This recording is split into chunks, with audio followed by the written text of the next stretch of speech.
So, what's up ulit mga people? Welcome back to our channel naman. Kung bago kayo sa aming channel, siguro din yung i-like, share, subscribe at huwag nyo kakalimutang i-hit ang notification bell para lagi kayo ma-update sa mga susunod ko pang videos.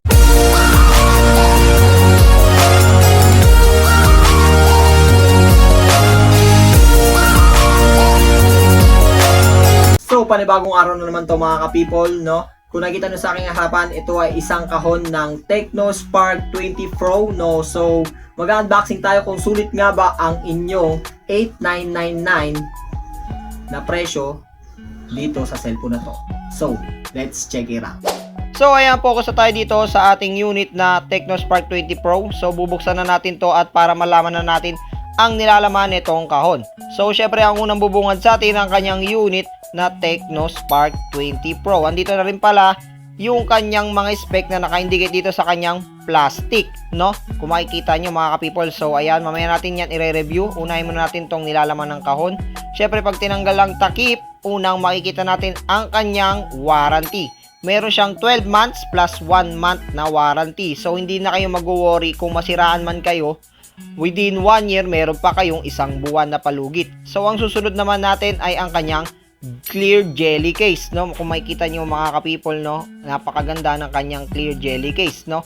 So, ang susunod dyan is ang kanyang user manual. So, legit na legit, no? Meron siyang user manual, no? Ayan, kung makikita nyo mga ka-people, meron siyang user manual, no? Ayan. So, ang sunod naman na nilalaman nitong kahon ay ang kanyang connector, no? Yan ang kanyang cable. Type-C na nga pala siya, no? Type-C na siya mga ka-people. Ayan, kung makikita nyo, USB Type-C, no? Na cable.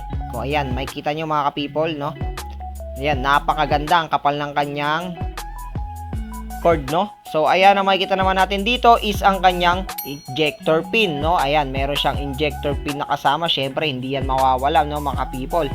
So, ang next naman natin is ang kanyang adapter. Meron siyang 33 watts, no, mga people, 33 watts. Meron siya mga people ang kanyang adapter. So, napaka-fast charger na rin niya kung tutusin. So, ayun lang ang kabuuan ng kanyang kahon. So, next na tayo dun sa ating unit. So, ayan mga people, no, proceed na tayo dito sa ating unit. Ayan, kung makikita nyo naman mga people na naka-indicate dyan yung kanyang mga specs. So, mayaman na natin isa-isayin yan. Ayan, tatanggalin muna natin ang kanyang plastic. Ang kanyang plastic na bagong-bago. Ayan mga ka-people, kung makikita nyo, smooth na smooth talaga. At napakalaki niyang phone, no? Siya ay para talagang iPhone kung tutuusin mga ka-people. Ayan, makikita nyo naman, meron siyang brush design, no? Para siyang may brush design, no? Pero parang brush design na rin yung kanyang likod, no? Napakaganda, good looking mga people, kung makikita nyo naman. Unahin na natin ang kanyang processor. Syempre siya ay naka MTK G99 Ultra Boost processor, no? Na may display na 6.78 na umaabot hanggang 120Hz refresh rate. Para sa kanyang main camera, meron siyang 108MP Ultra Sensing with 4 flash connectivity. At para naman sa kanyang front camera ay meron siyang 32MP glowing selfie na may 3 light mode. Meron na rin pala siyang dual speaker stereo na umaabot hanggang 400% big volume. Para naman sa kanyang battery capacity, meron siyang 5,000 mAh. At syempre, ang kanyang may pagmamalaki, ang kanyang 256GB ROM plus 16GB RAM at 8+8GB extended siya, no? Para pala sa kanyang kulay, meron tayong 4 na pagpipilian. Meron siyang Moonlight Black at ito yon, yung Frosty Ivory, Sunset Blush at Magic Skin 2.0 Green. Proceed na tayo dito sa kanyang main camera, no? Kung makikita nyo mga ka-people, yan ang kanyang main camera. Meron siyang iba't ibang features. Yan, ipapakita natin yan. Ito ang kanyang film, no? Pwede kayo mamili dyan mga ka-people kung anong gusto nyong tema, no? Ayan, no? Napakadami niyang nilagay. Ito ang kanyang sample ng video. Ayan, yan ang kanyang video. At ito naman ang kanyang AI camera, no? Ayan, goods na goods talaga, no? Sa mga mahilig mag-selfie dyan. At ito ang kanyang portrait. Ayan ang super night. At more on and so forth. Ayan, no? Napakadaming features mga ka-people. Hindi kayo magsasawa. Ito ang kanyang sample sa main camera. At ito naman ang sa front camera. At ito naman ang kanyang sample video. So goods na goods, medyo maalog lang at wala siyang medyo stabilization, no? Kaya medyo siya maalog, pero goods na rin siya mga ka-people. So ayan mga people, nag-download ako ng ilan-ilan mga app, no, para ma-testing natin. So far wala naman siyang lag, no. Napaka-smooth niyang i-slide, no. Ayan, ita-testing natin to sa ating FB. So ayan, smooth na smooth ang mga pag-scroll down natin diyan, no. Ayan mga ka-people, no. So kitang-kita naman na talagang wala siyang lag, no mga ka-people, no. Ayan, kitang-kita niyo naman smooth na smooth ang pag-scroll natin diyan, no. At para sa Mobile Legends, ang kinaya niya ay high refresh rate at high graphics.